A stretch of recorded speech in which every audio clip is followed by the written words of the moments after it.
Hi. Hi, guys. Okay, Wa called me because guess what? I didn't realize I scheduled that live. Okay, well, I'm going to hang up with you. I was just, I'm still watching the show. It's like about to end. I'm at my dad's house and I didn't know if I had lighting, so I was like trying to test thumbnails to see if I could find a good lighting source, and I guess I scheduled a live. So this is the best I can do. I mean, I'm so sorry with what you're looking at. Okay, I want to watch. Darcy is about to meet Tom's sister. Tom's sister looks like Rebel Wilson in Bridesmaids. She looks, I mean, like, that character is so much like the sister to me. I should not watch this and I can just talk to you guys, right? That's what I watch. This is a big moment.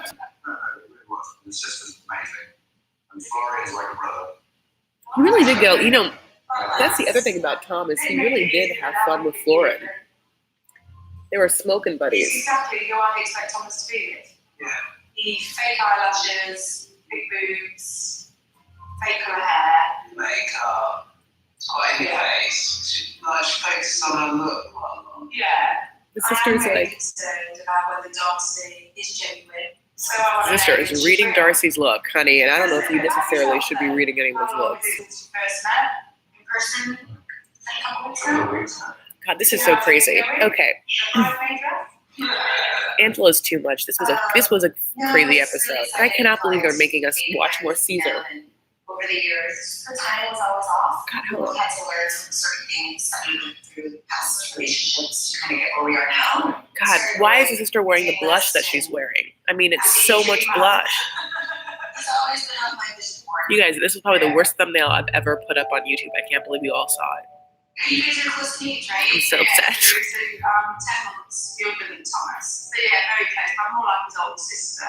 She's 10 months Very older. protective. Very protective. Probably a little bit opinionated around some of the God, points of women that how much a palette of blush? So are you exclusive now, you two? What would you call yourselves? Are you lovers? Are you Exclusive? friends? Are you lovers? Are you friends? Friends with What would you benefits. name yourselves? Your partner? His partner. You falling for her yet? Have you fallen for her yet? You asked that in front of her? What was that? Darcy looks so beautiful in this. God, she looks great in cream, and her hair looks good. Her blonde, her. So what are you going to do then? You think transatlantic relationships work? He's worth it. Why is he worth it? It's just everything that I've always imagined him worth. The sister is so reading him. Yeah, she is a tough cooking. She looks like an old time hooker from a musical. Stop worrying about whether or not they're Not gonna hurt you. Trust me. You'll never hurt my brother. I won't accept it or not. She does. Or she'll just be like, I can give you a fun hand job. You know, she's just like, plush, busty sister. She seems like a nice girl. She seems like a nice I just girl. wonder whether one woman will be enough. I think I'm getting old enough to kind of like settle down and live a better life. When you say a better life, I don't know. I see you two together and I actually admire what you've got. I always feel quite jealous of it. It's crazy that this, I mean, this is a crazy pair. The sister and her man's a crazy pair. Doesn't feel like I'm a cockney flower. Watch me shower. She's obviously back with him already, which is slightly worrying. I'm just not sure if I can keep the fairy tale going the way they believe it. Okay, I got to turn this off so I can talk to you guys. Okay, I'll be right back. If this was the last woman that Thomas was with. Yeah.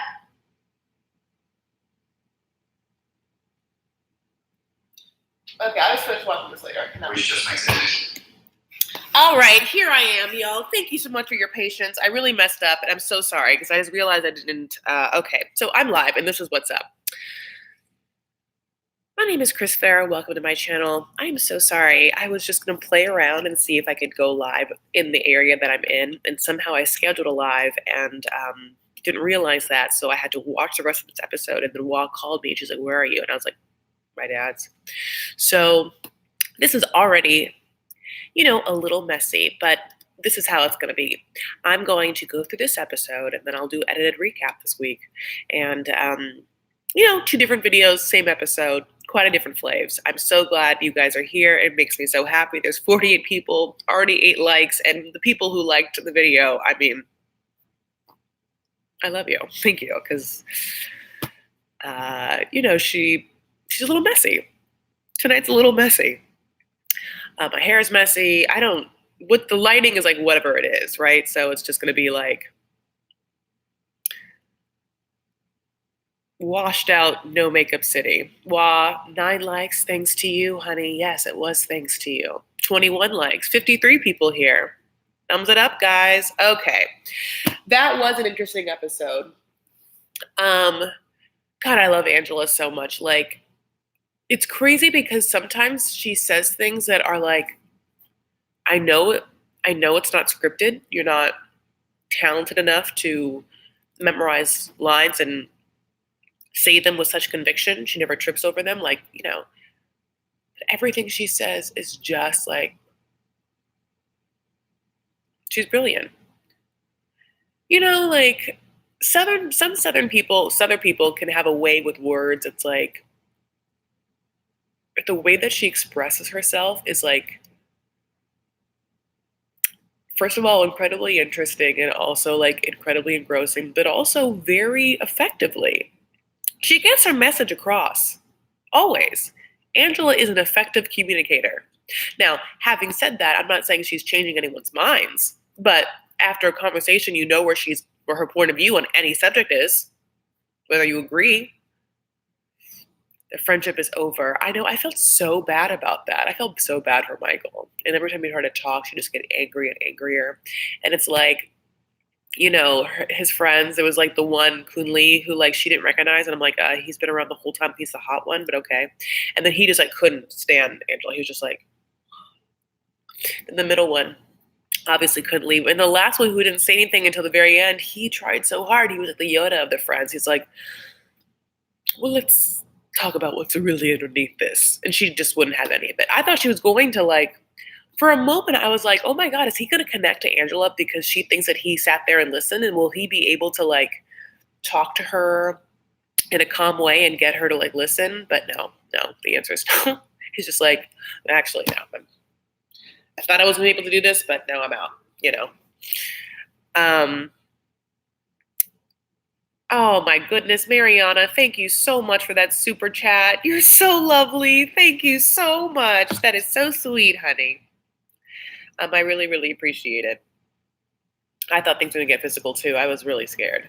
When she was like, and then they were like, she's in Africa, like she can't be screaming like that. And I was like, oh yeah, I guess, yeah. I mean, but then I thought, then they were like kind of saying like it would be a problem for Michael too. And it's like, yeah, like, because isn't that like if Michael goes wherever Angela goes and Angela gets in a fight with someone, Michael has to like step in for her, but that could be really dangerous for Michael, Okay. So let's start with Angela and we'll go through. Angela had a very small segment. Actually, no, she had 2. Okay, so we finally get Angela and Michael FaceTime Skylar. Angela in the scene has her curly hair, honey. The braids came down. She slept in the braids and curly hair. I love it. So she FaceTimes Skylar and she's like, Skylar, we went to the fertility clinic, like blah, blah, blah. And she's like, Michael, come talk to Skylar. And then she like makes Michael ask her daughter for her egg for Michael's sperm. She's like, well, Michael wants to ask you something. And then he's like, Skylar, I would like to have a leg, or whatever, like, have an egg. Skylar's response is very negative. She does not want to give an egg. She's made that already perfectly clear. And she also feels like her mom should be toting no baby. No, even though that is a beautiful uterus, God's gift of a uterus, she can't be toting. And she can, listen, She has a bad back. So it's like, unless it's a very small tote bag, that's the only thing she should be toting. She should not be like toting a baby. She's old. And listen, even though it's a beautiful uterus, there's also like the body attached to the uterus, the lungs that are attached to that uterus, and like, do we think that that body is like baby making material at this age? Like, I'm not quite sure. And that's what Skylar says. She's like, Michael, if you care about my mom, like, it's not healthy for her. But then Skylar's like, you don't need a baby, Michael. You don't need a baby. And that's not something you can tell someone. You don't need a baby. You can't say you need babies. You can't say you don't need babies. It's awkward either way. So, oh, hi, Colleen. What? I have a request. Is that what you're saying? Like, yeah, when they were like, it's like, a request is so like, can you change my laundry? Hey, can you stop and like pick up some creamer for my coffee tomorrow? Can I have an egg? Here. I mean, as you may have known, I froze my eggs this summer. So like, I kind of know at least half the process. That's a big process. It's not like bada boom, bada bing. It's like 5 weeks of going every day and transvaginal ultrasounds, just like, what happened to Angela, but all the time, like 3 a week. And then you like have to give yourself shots, and then you like get real bloated, and then you go in and they have a procedure, they take all the eggs, and then you're like so bloated for like a week after. It's not the worst thing. There's definitely intense surgeries. I'm not saying it's hard. As opposed to like procedures go, it's not painful, but it's definitely work, It's not like I froze my sperm this summer, I'm saving it. Oh, Steve, you're so lucky. I just like,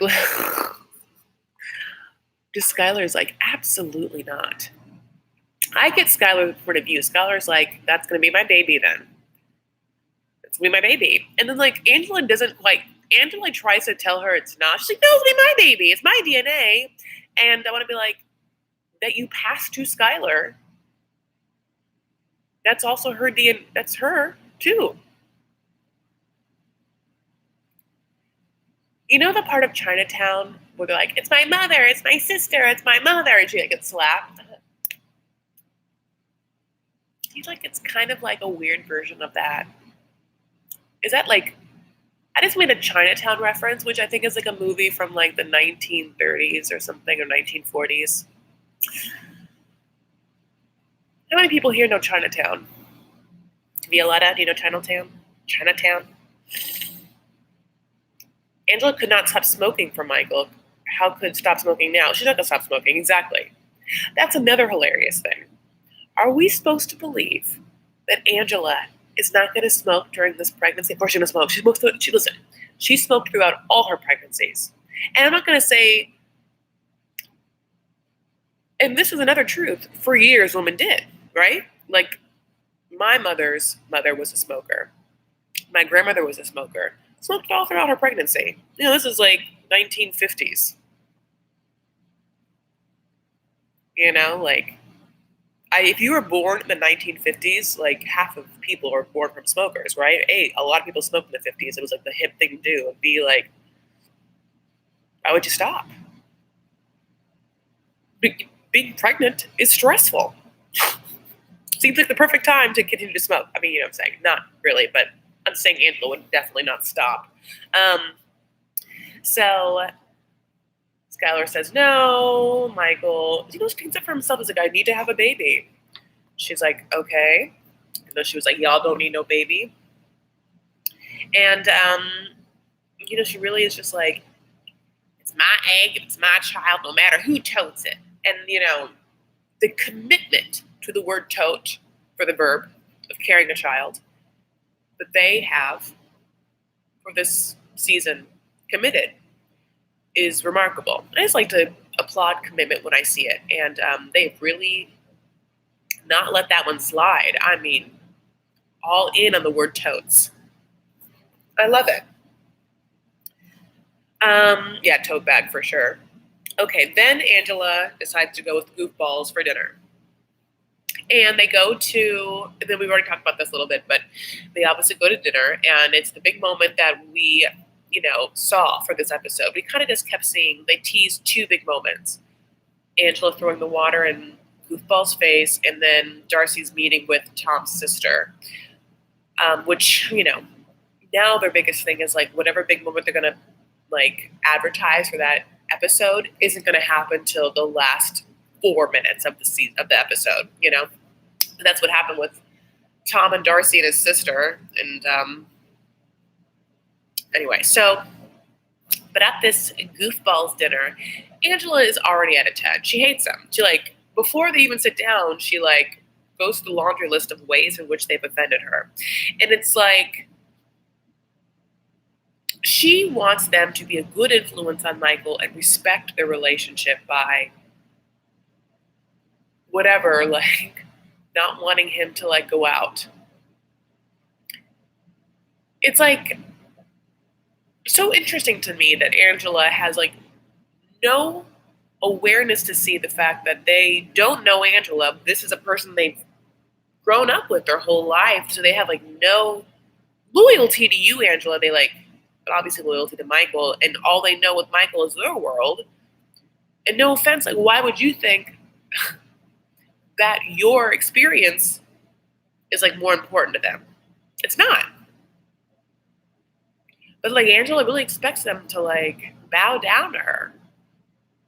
And I think it's because Michael does, right? So she doesn't understand how no one else does. But they're all not trying to get to America to be her husband. It's so funny because I wonder how much shit they truly give Michael. Because it's I wonder why they haven't washed their hands of him. And I wonder if this is what he's talking about, having his friends witness his not to pull a Tim or emasculization. I wonder if that's going to be too much for them. If they're going to lose respect for Michael for just being with Angela.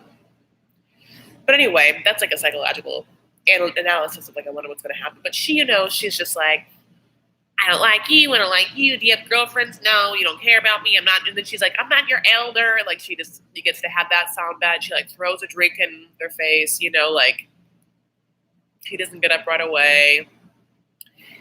She's just arguing, doesn't want Michael to talk at all, just so upset. And at the very end, when they all leave, someone brings her a fancy pool drink. She gets in that blue Kojanu. What is that? I don't know what it's called. Those. It's I forgot the name of that weird blue liquid. Who knows if he actually stopped working? Oh my God. Caraco. Yeah, exactly. Thank you, Violetta. Thank you. Okay, so we're going to see what's going to happen with them. Michael's just I don't know if I can put up with her screaming for the rest of my life. And it's yeah, but you knew this. Hypnotique. Oh yeah, that is also fun. Oh, it's that blue Kojanu thing. Okay, so let's move on to Darcy. No, actually, I'm going to say it's Darcy. Tim. Okay, so let me just say this. I love that Jennifer is just 100% not interested in Tim at all. And I truly think they have the fakest storyline of all of these ones.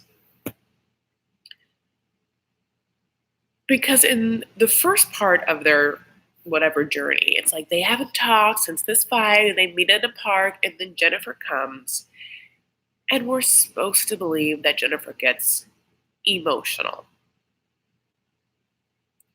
And the way that she gets emotional, from what we've seen, it's we know emotional, right? We know Darcy.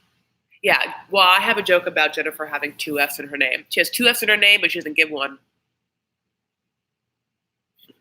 Anyway, yeah, like Jennifer is like emotional outbursts is like what I mean, like it's Darcy like yawn in the morning.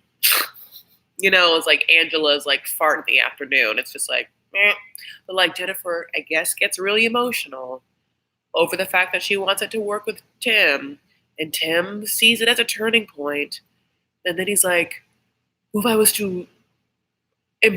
was to like get down on my knee and ask you to marry me right now, what would you say? And she's like, I don't know. And it's like, yeah, you guys just got a huge fight.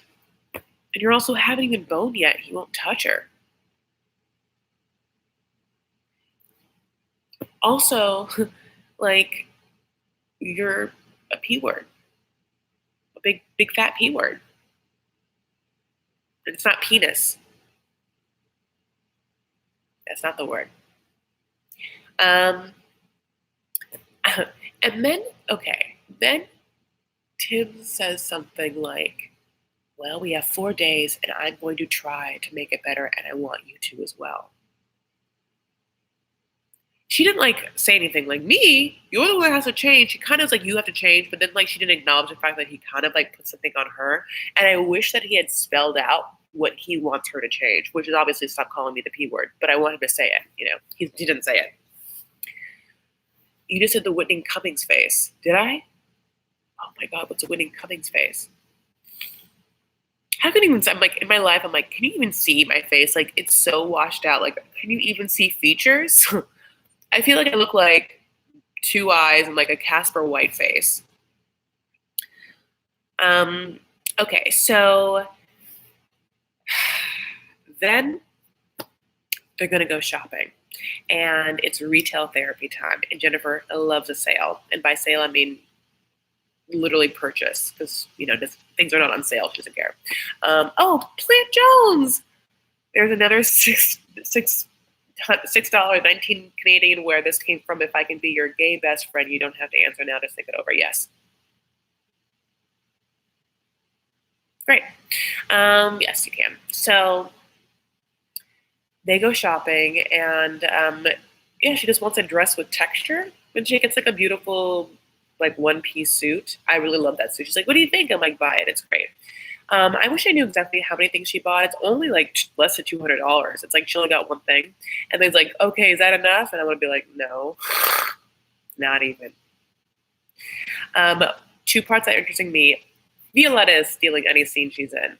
So in this scene, Violetta's in it, honey. And Violetta is like hanging with Tim and is trying to pull those dog tags, military dog tags, off of his neck. He's just like, give me that stupid. You weren't in the military. These are dumb. We don't need these. So she like wants to throw them away now. At one other point, Violetta is just like walking through the store, like with her bags, like, these are mine. I get my mom whatever she wants, but these are mine. I love her so much. Okay, best friend, you really didn't have to give me another one. I was just playing with you. Plant. Oh, you're so sweet. That is so nice of you, baby boo. Thank you so much. That's so sweet. I really appreciate it. Now, let's be sassy together. Yay. I want to go to Canada sometime. So beautiful up there. Hi, Tara. Hi. Yeah, Violetta just like is so cute. She's like, I'm gonna go drop them off at my grandparents' house, and then like we see them again, and like she's in a brand new outfit, right? Now they're wearing matching like pastel turquoise, and they sit down and they're gonna FaceTime Veronica. Okay, so I guess it's like Tim has like not been super honest about the nature of his relationship with Veronica, but Jennifer has like picked up on the fact that they talk all the time and she drives him to the airport and stuff like that. And also like they text all the time and she has like no problem sending a picture, or he has no problem sending Jennifer a picture of Veronica sitting on his lap with a titty shirt on. Like what is that relationship? Also, Veronica obviously has a daughter that Tim raised, and Jennifer knows that. So they sit down, they FaceTime. Jennifer meets Chloe. She's like, hi. Chloe's like, hi. And they have like a nice banter. And then Veronica comes on, and Jennifer starts off like interested, like, hi, how are you? Now, what is the nature of your friendship, of your relationship? And then Jennifer's like, are you still in love with him? And Veronica's like, no, we're just best friends. We're just best friends. But have you guys fucked?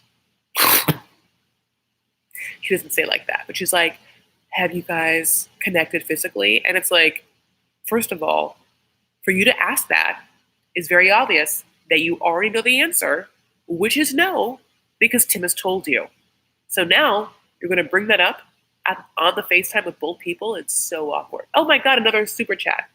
Tim, thank you so much, Felisa. Tim and Jennifer's boring story makes me miss Pal and Russ. Wow, those are huge words. Those are fighting words. No, I'm just kidding. Yeah, they're both horrible. Can you imagine a room where they all are just, where they're just like to hang out? I feel like obviously Jennifer and Pal would get along famously, and then Russ and Tim would be like, I'm like him, and they both would be offended. You know, but the answer is yes. Right? Damn. Okay, so yeah, like, so go back to this conversation. Veronica asks her that when it's very obvious that A, you don't ask that. B, if you're asking that, you already know. And C, you already know. And then this is another time where, like, yeah, you want Tim to be like, Veronica, actually, that's incredibly inappropriate for you to say something. You know, it's incredibly inappropriate for you to comment on that, and we're not going to answer. So I'll be talking to you about that later. Like, and hang up and take care of your woman and your relationship. But he doesn't. Jennifer just has to swallow that. And then Veronica's like, I'm not trying to break you up, guys. I'm not trying to break you up. You know, like, I've got him to really change. You know, I like pretty much did all the dirty work to make him not stupid. And now he's not that stupid, Jennifer, so you're welcome. It's so power movie. That's why what I said before in my recap is true. You know that Veronica had a very intense opinion and does about Tim's ex, the other Colombian, that we know nothing about besides a couple of pictures where she has a bananas body, really great body. But like, we don't know what her face looks like, we don't know what her name is, we don't know what happened or whatever. And so I'm just like, why can't we get Veronica in one of her confessionals to tell us about what that girl was like? And what happened with Tim with that? Wouldn't that not inform all of his, like, I can't have sex with her yet, I'm in love? Like, I feel like, I don't know. Why don't I produce this show?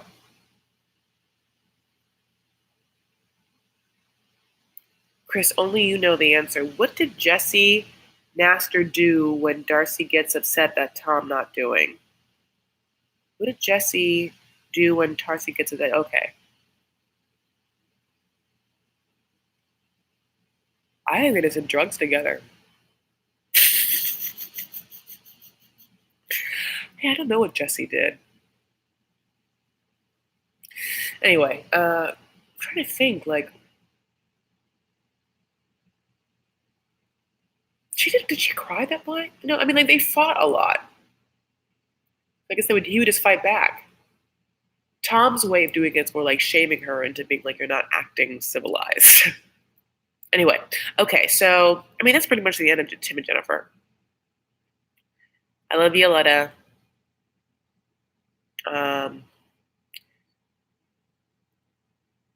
I really don't see this relationship lasting, but the fact that it's so fake makes me feel like they're in on it and that it has lasted, you know? There's absolutely no drama about them outside of this series, unlike other people. You know what I'm saying? We're not hearing this and that about what's happening with them. Okay. Akini. Benjamin and Akini. Ugh, this was intense. Okay. So it starts off like right after dinner when he's like taking Akini home. She's a little drunk or whatever, lays her in bed. Next morning, gets up, pours a glass of water, brings it into her, and they have this conversation, okay, where he is like, I was really disappointed and disheartened last night. She's like, was I really drunk? And he's like, yes. She's like, okay. Was I loud? He's like, yes. Was I fighting? Yes. Yes, because you would ask for another drink. And I said, no. And then she's like, do you drink? Yeah. Okay. So I had one drink, so maybe not the biggest deal. I was so happy. Weren't you? Yeah. Not the biggest deal. Not the biggest deal. Also, how dare you? How dare you? Listen, I have a hard time remembering how old this woman is. Sometime I'm like, I think she's 14. I really want to say she's 19. I guess she's 26. But she can drink. She can drink whatever she wants to drink. If she wants another drink, she can get another drink. But it's like, how dare you tell her what she can do? You're disappointed. You want to never see her be drunk again. Like, she's gonna drink again at some other point, and it's so hypocritical.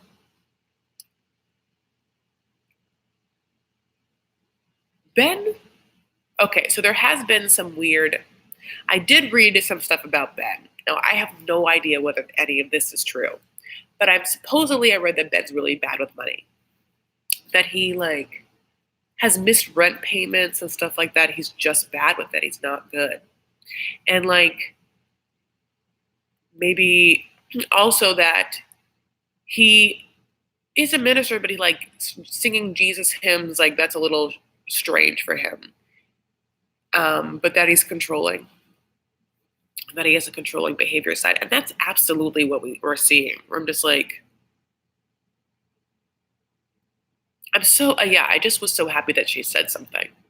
I was just so happy for her that she's like, fucking hold your roll. Slow your roll, buddy. It's fine. I had one drink. Anyway, so after that, they go to the market. And every time, so when they go to the market, I'm like, do I get to see Colleen again? I'm like, markets equal Colleen. I am so still obsessed with her stupid best friend Colleen from episode 1 that we've never seen again. And I don't get it. I miss Colleen so much. I want to see, specifically, I need Colleen's reaction of Benjamin. Right? I want her reaction of Benjamin. Why isn't she at this market walking around with them? Being like, hi, I wanted to meet you, and then in her confessional giving us all the tea. It just really needed to produce the show.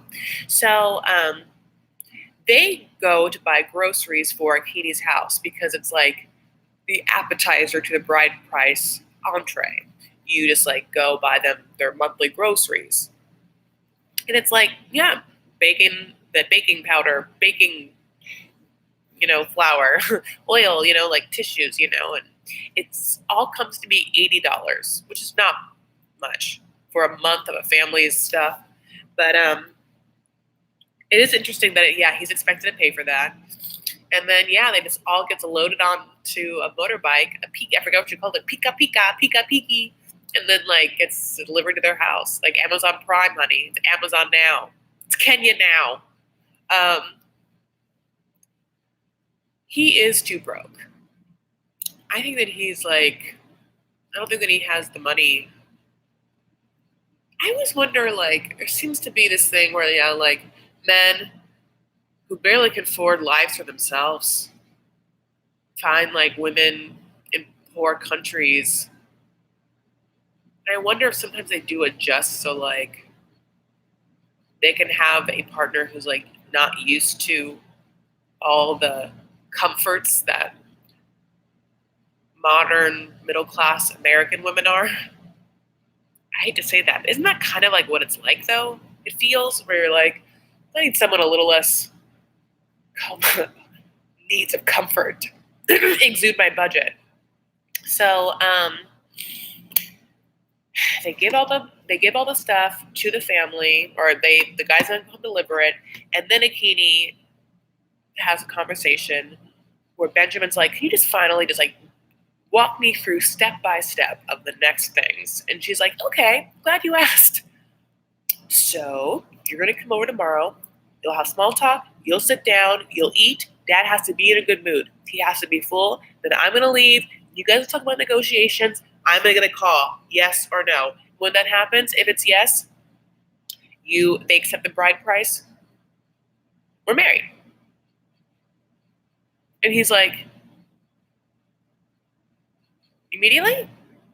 No, I mean, like, well, I mean, not legal. I mean, yeah, but like, get legally married. She's like, no, in Kenya, that is legal. That's it. And it's like, Benjamin has a problem. So we're supposed to believe that Benjamin had no idea,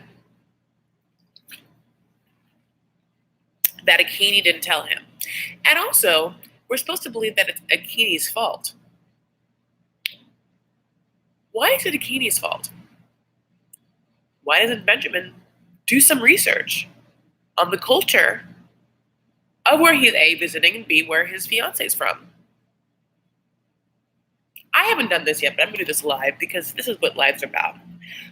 I am just going to Google bride price and see how much information is on the subject. Oh, good. First thing comes up is a Google dictionary definition. So it's up there. A sum of money or quantity of goods given to a bride's family by that of the groom, especially in tribal societies. Okay, so a lot of information on it. There are documentaries on it from 2018 on YouTube. Oh my God, there's a video from 2013 on YouTube. You know I love my YouTube. It's here. There's a BBC documentary, Bride Price Practices in Africa. So we're supposed to believe that this person never Googled it?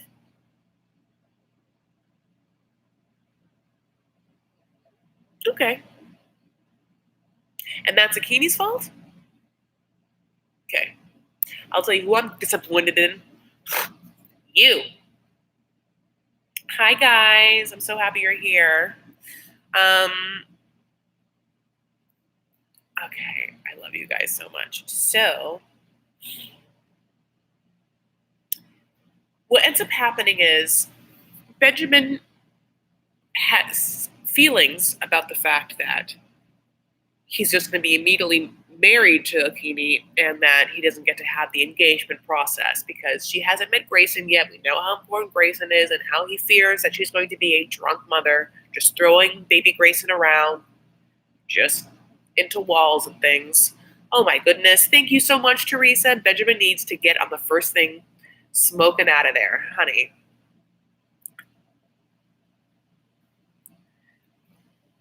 Right? I don't think this is a lot for him. It's a lot for him. So he calls his friend, Desiree, and he runs through things with Desiree, and he's crying. He's emotional. I mean, like, literally everyone shows emotion in this episode but Jennifer during the part where she's supposed to be emotional. But okay. He's crying, honey. He's going through it. This FaceTime's hard. You know, Desiree's like, yeah, basically you shouldn't do this. And he's like, but I'm in love with her. And then at one point he's like, Grayson's my top priority, even more than me. And it's like, well, we'll see. Won't we?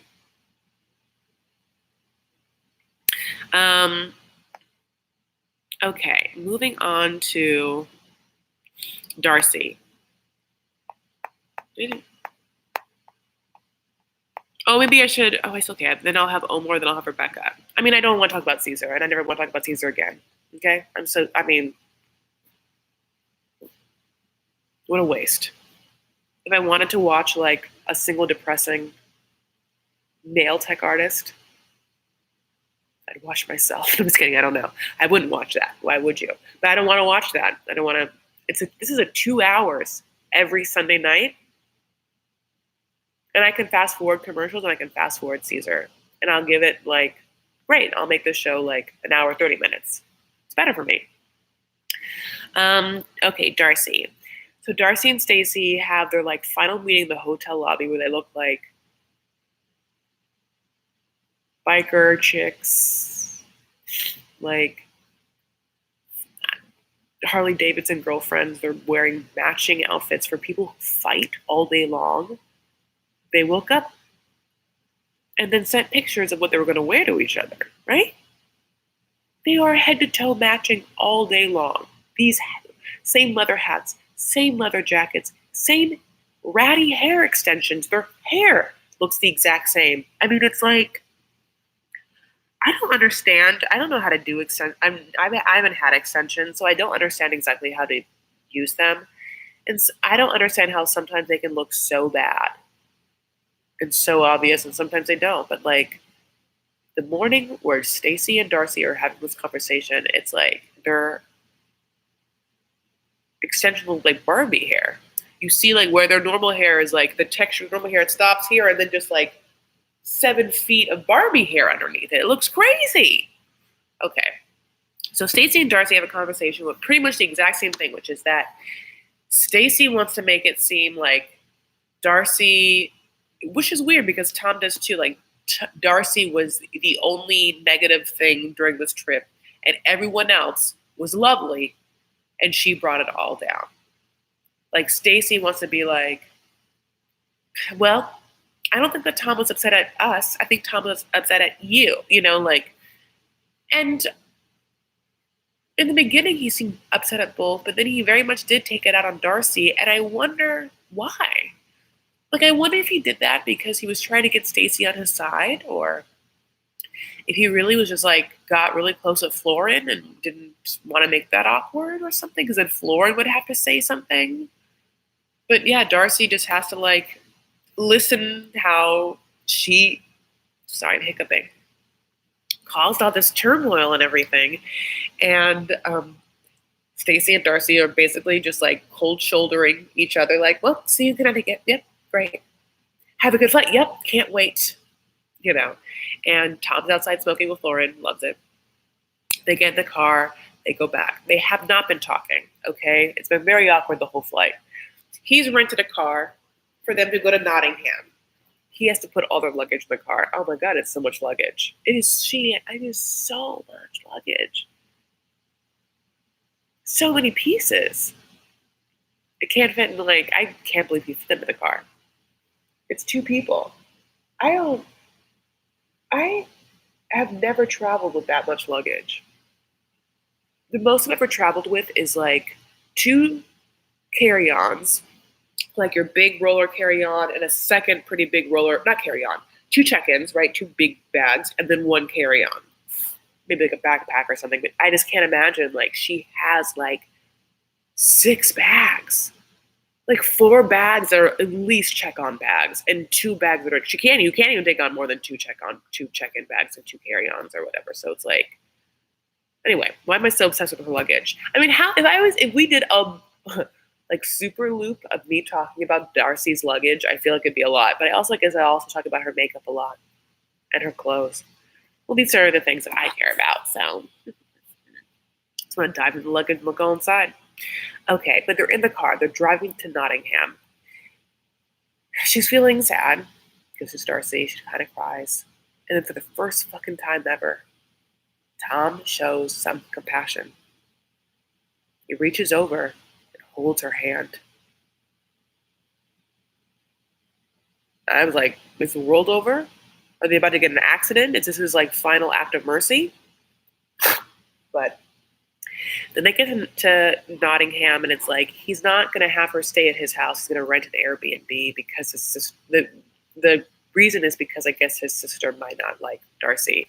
I like to believe that he didn't want to have his house be on PLC. Right. Rent a little cottage.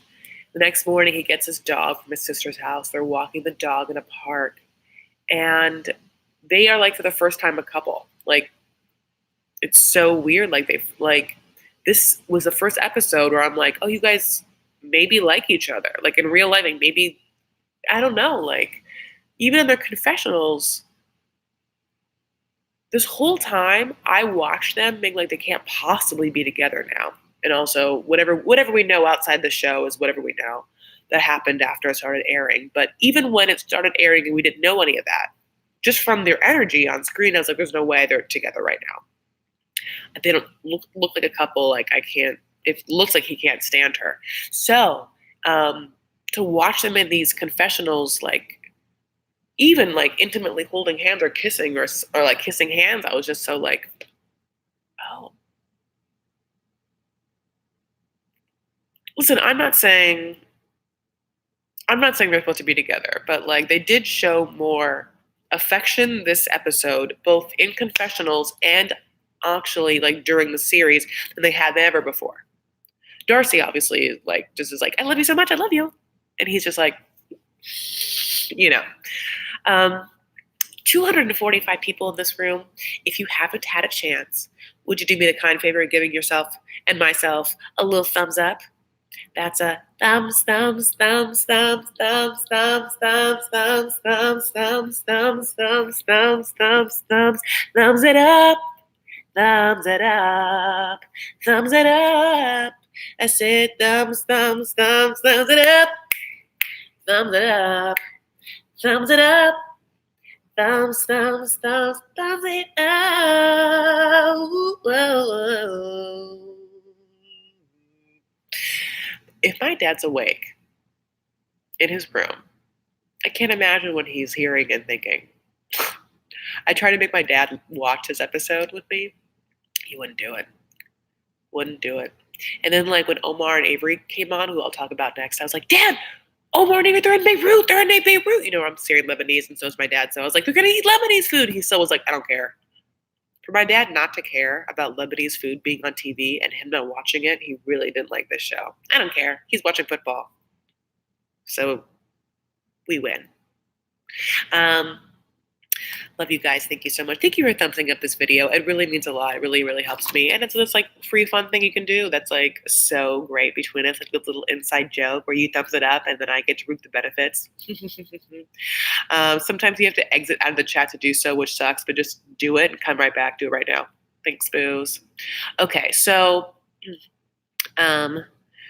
so after they walk the dog and they're Darcy and Tom are like coupling it up, we get to have the scene of Darcy meeting Tom's sister. All right, so this is where this part of this review is a little awkward because this is what I was watching right when I accidentally went live. And so I wanted to watch it and then I got nervous because I was live. And so I didn't watch the very end because I was just, you guys were watching me watch it and I didn't know what to do.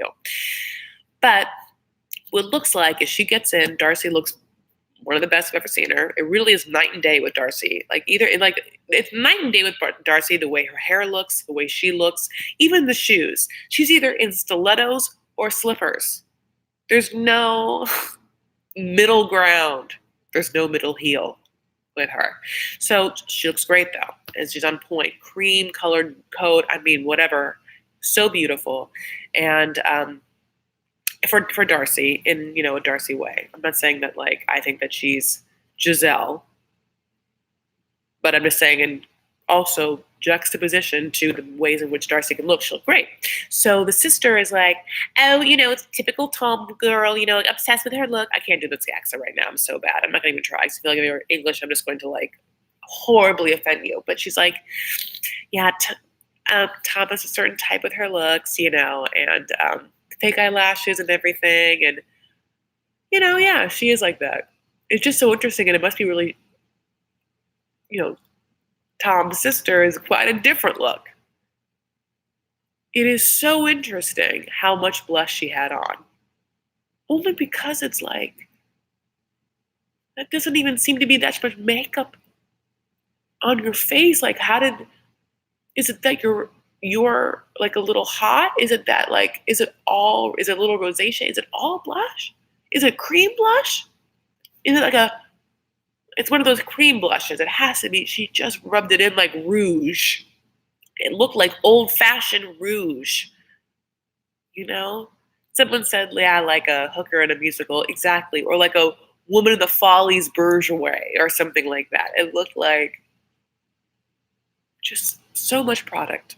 And they're having an interesting conversation where she says, like, my brother this and my brother that. And Darcy just has to smile and be like, and she's like, well, what do you guys call yourselves? I can't do this accent. And, like lovers, friends with benefits. And Tom's like, partner. I mean, like, I literally think that when he said that, I heard Darcy's like heart hit the ground. I feel like that was like, I feel like in her mind, she's like, oh, he's about to propose to me. I think like in Darcy's mind that he was going to be like, I call her my partner. In fact, I'm happy you're here, but Darcy, will you? And she's going to be like, like I think that she really loved that. I just like, I don't know.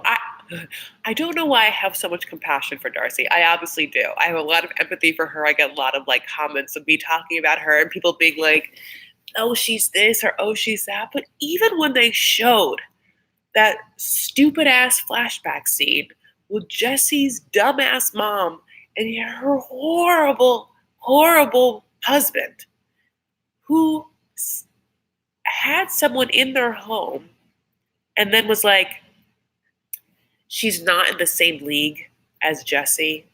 You're a woman's face going to tell her that she's not in the same league as like the man that she's with, the person that she's with. If I was to really think about it, I think that that moment was so annoying for me to watch. A, because obviously Jesse's stepdad is like, what? I hate it when men specifically comment about a way a woman looks. I hate it. I hate it anytime it happens. So anytime a man chooses to comment on the way a woman looks, I hate it.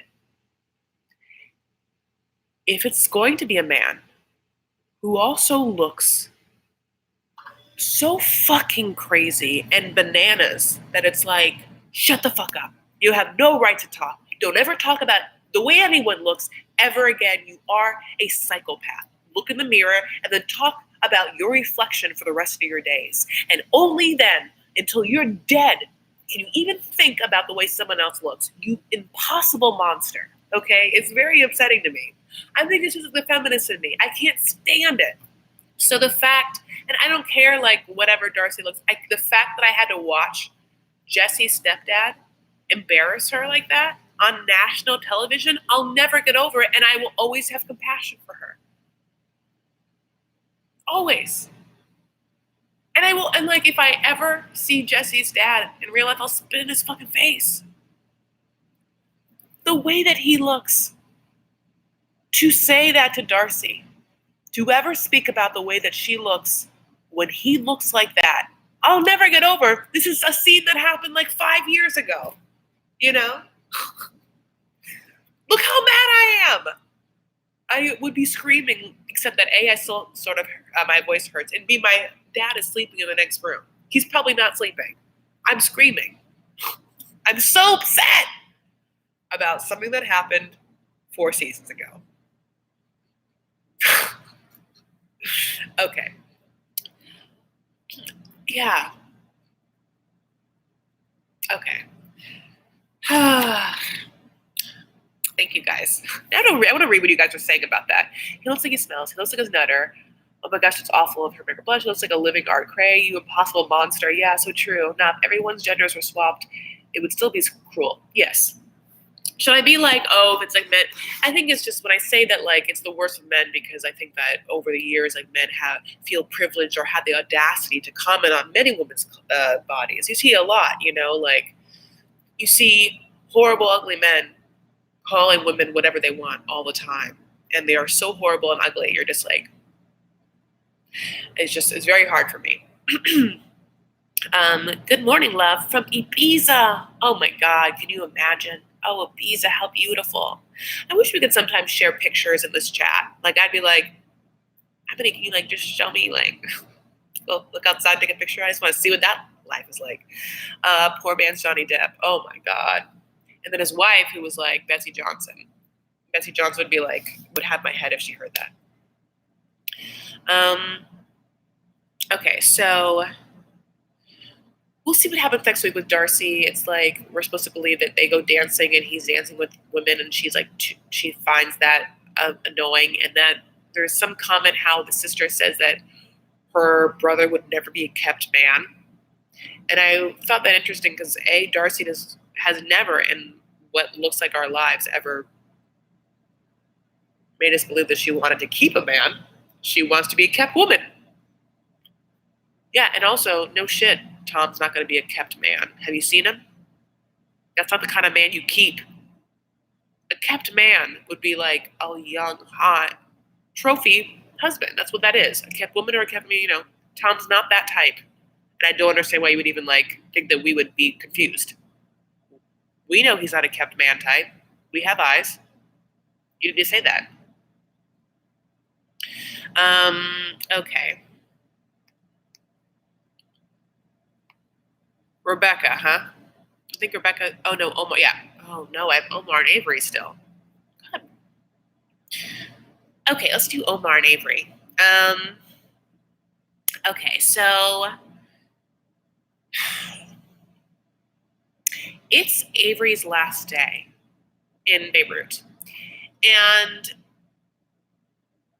she's feeling emotional, as the theme of the episode is. When I did the recap, I'm probably going to sing Mariah Carey or some other songs that have the more emotions in it.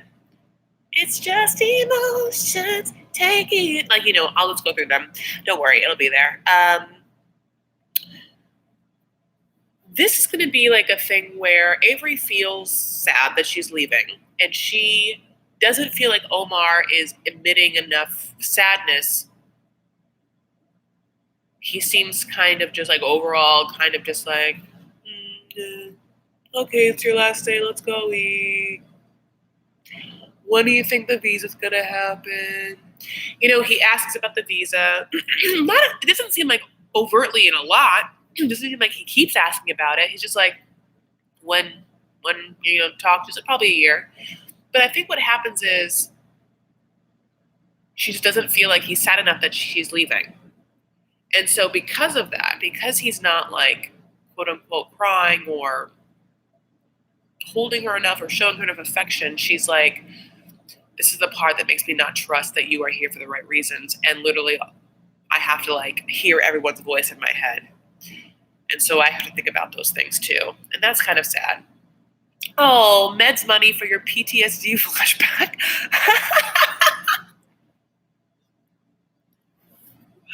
Oh my God, Black Ops. That's so funny. That is so funny. Thank you so much, because I definitely need it. Where is the Xanax? I could literally, the talk of that scene is getting me so hyped up that if I was wearing a sports bra, I'm not wearing a bra, I would run around the block. I am hopped up. Black Ops. I really appreciate it, because I do feel like I effectively got my point of view across, and I am so pissed. Thank you. That means a lot to me. Omar, going back to this, Omar's like, in my culture, men don't show emotion. We don't cry. We don't do that. It's our strength. Women are more emotional. We're supposed to kind of be the rock or whatever. He doesn't say that, but that's what it is. And so that's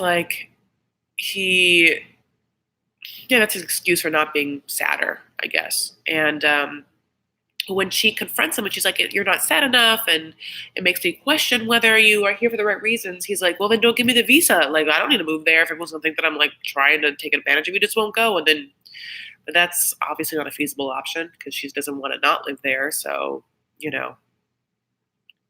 Avery's like, no, I'm going to get the visa. That's going to happen. And then he does come over and hold his wife. I do kind of get where Avery's coming from. They just seemed a little awkward and cold. Maybe because they're on camera, I have a thing that I wonder if maybe he also would be more affectionate and warm if he just wasn't being broadcast. It's not easy to be natural in front of cameras, especially if that's not your work at all, especially if you are a normal person, especially if you're just from a different country. So we have to remember that it's awkward for people that are not trying to be fake or whatever, just to have cameras watching everything all the time when you're having conversations. I'm surprised. Well, there's probably so much footage of them just staring at the cameras. No, don't go look at her. I need to be oh, okay. because it's like there's a camera right there. It's weird. Takes like a great amount of training or somehow naturalness to just be yourself in front of one. And I just want to take that into account. That could be another thing. You're super late. Esmeralda, honey, it's okay. No one blames you. You're good. That's really all about them. I will say this, though. They eated. One of the things that came to the table is halloumi, which is grilled cheese. Not a grilled cheese sandwich, literally grilled cheese. Cheese grilled. It's better than what the other said. I think they also said there was like goat and calf livers, which I've never eaten. My dad likes chicken livers, though. But chicken livers was on the menu in Atlanta we just had, so that's not like an Arabic thing. Oof, livers. Okay. Why are the Middle Eastern men in Before the 90 Days so robotic and cold facially when Aladdin is super smiley and happy? It's a great point. Lamb tongue. That's what's at law. I think that he is far more attractive than Zayed and Omar because he emotes. Well, anyone's more attractive than Zayed. I think Omar is attractive. I do think Aladdin is very charming. I think that's just, not people aren't made for television. I think Omar isn't I think that he just isn't someone that is that open.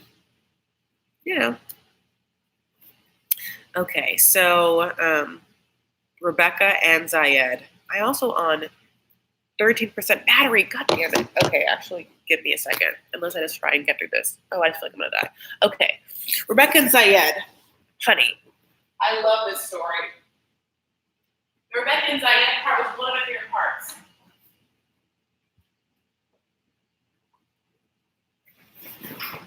They glamped in the Sahara. In the Sahara, they glamped. Okay. I have, I've never camped. I'm not a camper. I mean, I went to a camp, but when I say I've never camped, I mean, I've never oh, here's a tent and here's a hot plate and we're going Joshua Tree. I've always wanted to glamp. That seems really, really fun. Also recently, I've been wanderlusting about staying in some weird cabin in Vermont or Maine, especially right now, the seasons, the foliage there looks so crazy beautiful. There's this one Instagram account called Seguin Tree Dwellings, which is you can glamp in trees in Maine. The Instagram I look at all the time, it's my I guess people are Fiji, and I'm this weird tree cottage in Maine, But okay, the Sahara thing just made me think of that. So Rebecca and Zayed are in the car, right? Which is where they spend the majority of their time. It's this is called driving Mr. Zayed, except he's sitting front seat, and the car runs on compliments, "You are so much beautiful." Rebecca is so happy to be escaping all of the issues that they've had, and he set up staying in the Sahara at an Arabic hotel. They pull up. I mean, it's can you imagine? It's so crazy. There's palm trees everywhere. It's an oasis. I mean, is it windy there? There's guys taking the luggage in. It really is glamping. They're in a tent. There's art on the walls. It's twin-size beds. He's brought the ring that he bought with her money for her in a red velvet case. He doesn't want her to see the ring, so instead of leaving it in his bag in one of the zipped up parts, he decides to hide it in a beautiful place, which is behind the air conditioning up top.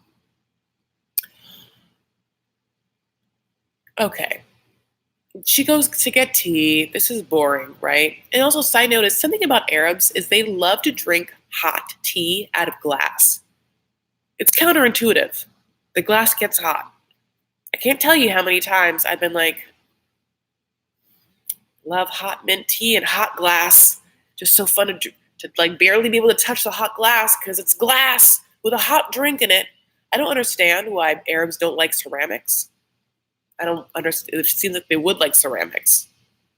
But Arabs love hot tea and hot glass. Anyway, so she's drinking hot tea and hot glass. I know it's hurting her tootsies, her little thingies. She gets back in the room, and at some point later, like in the next morning or something like that,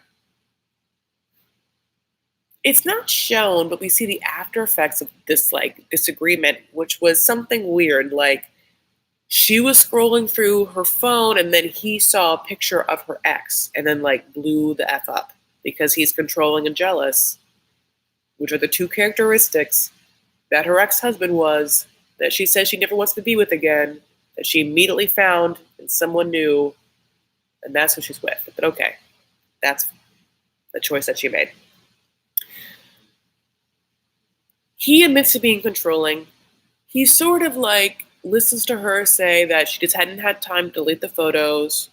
And he says things like, well, I understand her time with him is done. It's now my time. Obviously, we know that he's going to get upset when she finds out, or when he finds out that she says that she's still married, technically. And then they made sure to show this weird neck grab. He like beckons her to come over and puts his arm around her neck in some way and holds her head to his awkwardly. It's very obvious that she's not comfortable. And he's like talking to her. It's confusing what he's saying because, God bless, he knows like, again, a couple, he knows sentences, and then like he puts the phrase so much into the sentences, so much, in so much ways that it's so much confusing. So you're sometimes like, wait, what? She's trying to like loosen the grip that he has on her neck.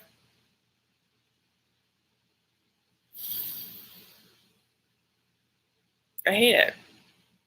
I gotta read what you guys are saying. It's like I don't even know what to say about them. It's like that's what it is. Like I hate both of them. I blame both of them. She's no fucking prize. And the choices that she's making are dumb. And she's repeating behaviors. That's crazy. She's too old to do so.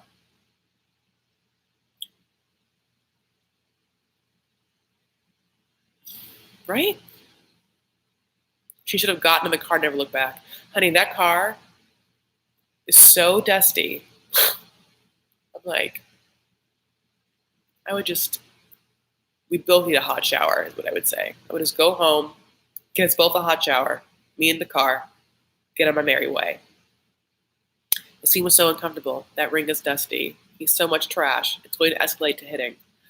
She really should know better, and she boasts about being a PI. That's the craziest part. I don't even know. There's so many crazy parts. She cannot be a good PI.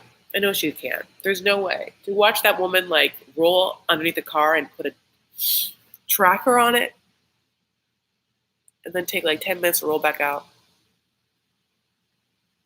Come on. So that's kind of how that ended. Is them like being like awkward, and then her being like, he's going to get even more upset when he finds out that I'm still married. And it's like, great. So we have to watch what, like, you tiptoe around some dude, and then you complain about how your ex was controlling all the time. Like, could you imagine being Rebecca's friend? You wouldn't be her friend because you'd be like, this dumb shit. There's no talking to her. This is the kind of girl you give advice to, and you just watch her never take it, create her own drama, and then you would be out. You'd be like, I don't want it in my life. I don't want it. There's people that like strive to make their lives better, there's people that are on like paths of self-acknowledgement and awareness, and we're not all perfect, but to not have the awareness that she has, to be absolutely like, my ex was controlling and jealous and I can't have that again. And then you go and find a very similar man who's not only jealous and controlling, but literally very similar of like everything, ethnic background, everything. And I'm saying Lebanese, like I'm just saying, it's just, why would you do that? That's like if Darcy was like, I don't want to date these like male models anymore, like she didn't, right? Darcy got a completely different type of man. She did. You can give her what you want. Like, Tom is a different type of dude than Jesse. Isn't like she got another, like, asshole again. I mean, she did, but in a different way. She absolutely did get another asshole again. But she didn't know it'd be that type of asshole. She thought it'd be a new type. I don't know what to tell you.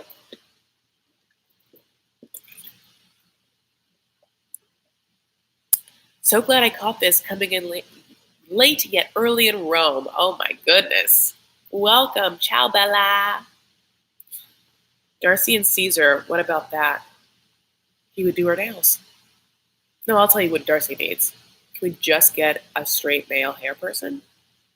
Think about it. Just like, she needs help with that hair. She can't do it. It's very hard for her. So, now I get to just talk to you guys. I've talked throughout the whole episode. So, have you guys also heard this random thing that your girl, me, I'm doing a comedy show this Saturday, October 12th, in Laverne, Los Angeles, with 90-day cast members and special guests?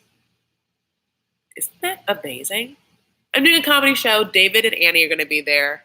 Dean is going to be there. And special guests. I can't tell you who they are. But if you know me, and you trust me, and you're recognizing that I am really giving you eye contact right now, where I'm going to psychically tell you, the guests, you're going to come. Because you're going to be very excited.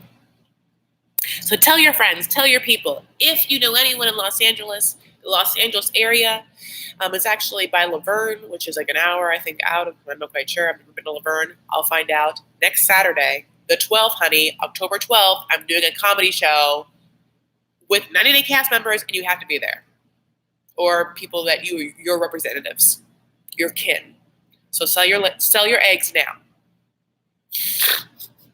I want your lineage at my show.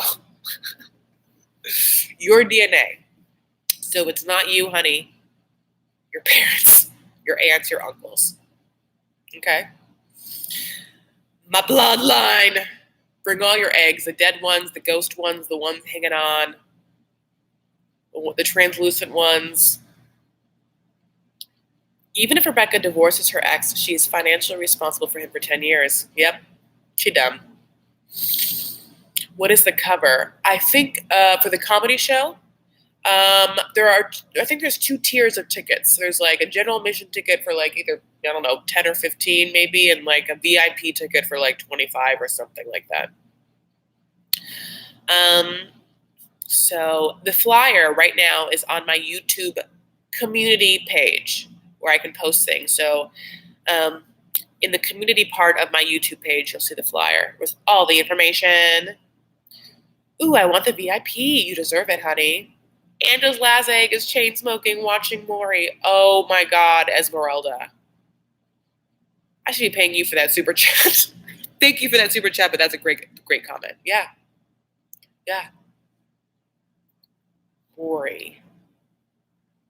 Angel's last egg is like, who's that, Daddy? Michael's like, me? Skylar's like, no. I didn't say the flyer's on my Instagram. I said it's on my community page on YouTube. Did I say Instagram? You know what? I'll post it right now. I had posted it, and then they had changed something about it, and they wanted me to repost it.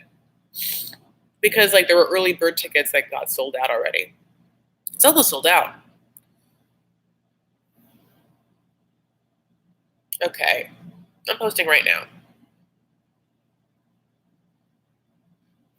That's on Instagram, and again, it's on my YouTube channel page. It should be on your Insta, says Wah. Wah is like my stage mom. She is like my stage mom. I'll tell you why. Wah's like mad at me when I don't do videos. Wah's like calling me and like, why aren't you in your live that you scheduled? Was like, why isn't your stuff on Instagram? Was telling you the general admission price right now. She, that's a woman. It's a good woman. So is Colleen. I love my moderators. I'm an AB. Oh, what's AB? Let me guess. Abu did no. No. American, no. I can't be at the comedy special, but here's my ticket. You'll do great. Oh my God.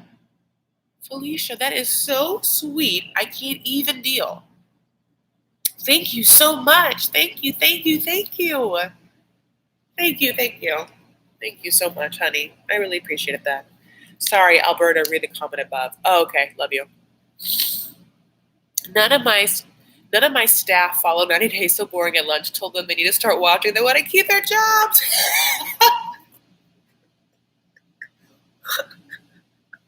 Oh my God, I would love to have you as a boss. That's so funny. I would just be like, gotta do my homework. Sorry, guys. I gotta go home and do work. Sorry. Just gonna watch TV. Thank you so much, you guys. You really are the best. I'm excited for this comedy show. Yeah, it's so random. That's why I'm like, oh, I just like randomly am on this comedy show with 90 Day people. I also am just excited because I technically have never had like we did a meetup on Waz channel in London, and that was so fun, right? I've never had a meetup where I'm like, I'll be at this place if you are a suburb of mine, you want to come to this place and I'll be there. So it's kind of like a low-key thing like that, but I get to also do, that's a comedy show with people of the show that we all talk about. It's just so random. So it makes me happy. I'm so sorry. None of my friends watch, and it's very lonely for me. You guys, I watch. Wall watches. We're right here. You're talking to us right now, baby boos. I can't believe they even are I can't believe they still have Caesar on. I think it's dumb. David and Andy look like fun. Okay, so David has been so warm and lovely. Like, followed me on Instagram, has been commenting on my posts, even sent me DMs of my, like, stories. He's really nice. Really nice. I love Annie. I mean, Annie was always cool, and I think Annie is the star of Pillow Talk. The star of it. There's no one better. There's no one funnier. Like, other people try and be stars of Pillow Talk, but she's a genuine star of Pillow Talk. And the cooking thing is genius. Is the most genius thing in the whole world. When she air fried egg rolls, not tonight's episode.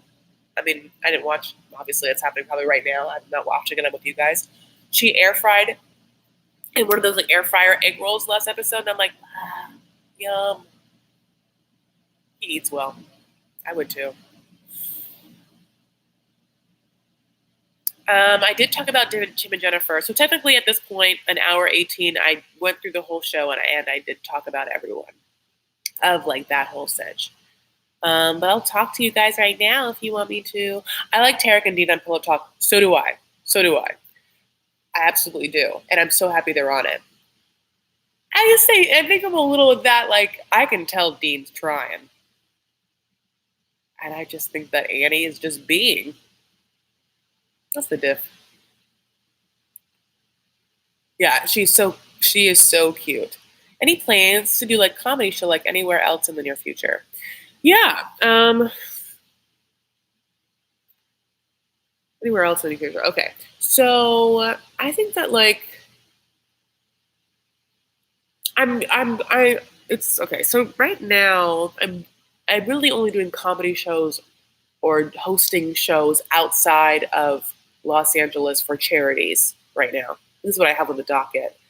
Like that's what I did in Atlanta this weekend. I did comedy at a St. Jude's gala, and I'm hosting the National Arab American Museums Gala in Detroit, Michigan, November 16th.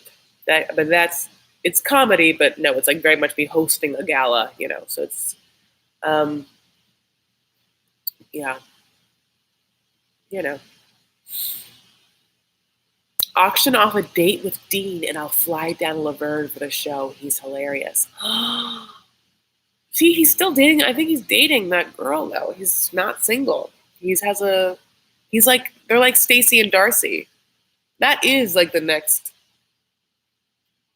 90-day franchise split off. It's siblings dating overseas, and Tarek and Dean have to be on it, and Stacy and Darcy have to be on it. I wonder if TLC pays for the decor in the rooms for Pillow Talk. All the layouts are the same with wall art and 2 nightstands with lamps. It is such a good point. I thought about that a lot. This is what I think. I think they definitely have to stage the rooms. I think it's okay, let me say it this way. Some people just don't put things on the walls. They just don't. Specifically, a lot of people don't put things on their walls above their bed, right? Because I live in Los Angeles. That's earthquake talk. So I have a bed frame and a bed backboard. I think I'm going to put like just a couple of frames above, but like I don't have a big piece of art right above my bed because literally, like, I think if earthquakes, I'll almost die. But I think because of the fact that they're filming them on bed, there would just be all of this crazy negative space. They made them all get pieces of art that they hang up there. And I think just for like to make them also look like they're not like hooligans that live in dorm rooms, they were like, "We'll get get 2 bedstands and get 2 lamps. Let's make you guys look like you have your lives together." Michigan's kind of popping. I'm so excited. I live literally 2 blocks from the museum. Yoga, really? Oh my God, I'm coming. Yeah, I'm coming to. Honey, I'm going to go to Dearborn. I'm going to go. Yes, I am. Yoga, I'm coming. I'm going to go. I've been to Dearborn before because I've seen the museum and it's absolutely great. Dearborn, for anyone who doesn't know, has like the largest population of Arabs in America. There's like thousands and thousands of, for some reason, Arabs just all went to Dearborn. Started with Lebanese people, and now it's just like a bunch of Arabs, like Iraqis. I mean, just like from the Arabs place. My mother's family was from Flint, which is close, okay? And so I have ties there too. And my grandfather's in the museum because his family, who was a fair family, opened markets. Here's a weird thing about me. Farah, my last name, is a very common Middle Eastern last name. It's like a Smith. So my mother's maiden name was Farah as well. But my dad's Syrian, and my mother is Lebanese and Palestinian, so they just weren't related, just this very common last name. So anyway, I'm going to go host the gala. I will be in Dearborn a couple of days before. I want to go see some parts of Detroit I've never seen. Like I've never been to the Motown Museum, and I love soul music so much. So I'm definitely going to try that out. I would love to meet up there. That'd be fun. Violetta, it's a second one. It's like dear, like my dear, not like dear, I'm going to hit you as you cross the street, Oh no, who cares here? Motown, yes. Motown Museum. Oh my God. It's so crazy because like Berry Gordy started Motown with all of these people that just lived in the neighborhood. Like Aretha Franklin. Like all the Temptation, like those people just like lived on like streets close by. And it's just so interesting to think that like, just like a neighborhood created a sound of a generation. You had all these incredible musical talents so close. I was gonna be like, what's in the water? But then I have to remember it's a really shitty joke now. Because the water in Michigan's not great. Right? I know. This is like the things where you're just like spitballing, you're like, what's in the water? And you're like, oh, Lord. We know what's in the water, it's not good. Lord. Lisa, I love you. Contaminants. Soul contaminants, you know. That was Mountain High. Oh. Stay out of Flint, Michigan. Will we be coming to any Greyhound bus station soon? Honey, I'm singing for my suppers, so I'll just go on tour of them. Oh, hello. Hola, saludos de Peru. Hola. Gracias. ¿Cómo estás? Bienvenido.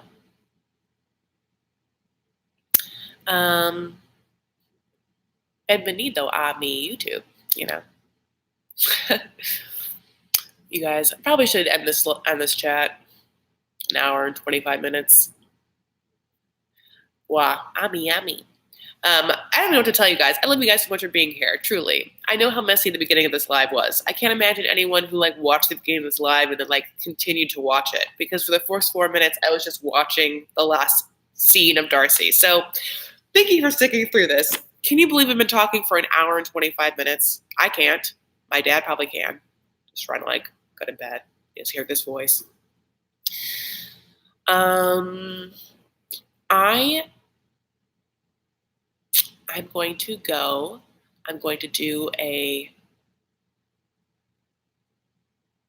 try and go live for The Other Way tomorrow. I think it starts at 9, and I have a meeting at 7:30, so I should be back in time to watch the episode and go live after.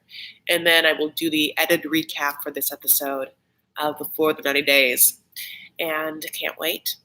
Other than that, comedy show Saturday happening with Dean, Annie, David.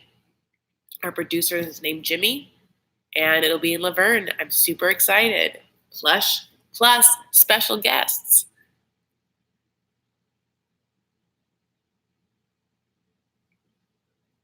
This is an inside joke we have together, and it's fun. All right, baby boos. You guys are the best. One more call to give it a thumbs up. If you haven't yet, thumbs up this video. It really helps your girl out, your girl being me. And it really helps you out. It really helps you. You're like, how does it help me out? Unspoken ways. Because karma and energy are cyclical, and by doing so, by putting that little positivity out in the universe, it comes back to you. Especially doing something like that on a Sunday night. It just starts your week off. By thumbsing me up on a Sunday night, it tells the universe to thumbs you up for the week. Thumbs it up for the week. Thumbs it up. Thumbs it up for your week. Thumbs it up. Thumbs it up.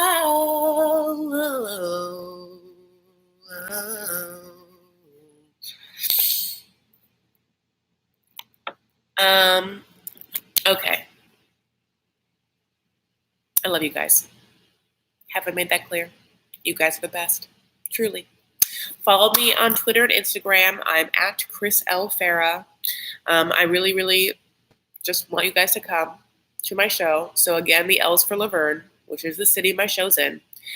Special thanks to Colleen, to Just Call Me Wah, my moderators, and I think if I missed a moderator that might have come in earlier or left, I'm so sorry, but thank you. Thank you to you guys all. Thank you for all the likes. Thank you for all the super chats. Thank you so much for them. Sometimes I get them, I want to cry, but I won't, because it'd be awkward. And we've already seen enough people cry this episode. It was a very emotional episode. I love you guys. Have a beautiful night. Take care of yourselves and each other. Stand up for what you believe, and you make art. You have a great week. I'll see you maybe tomorrow, hopefully. And then later on, come to my show. Bye. Love you. Thank you.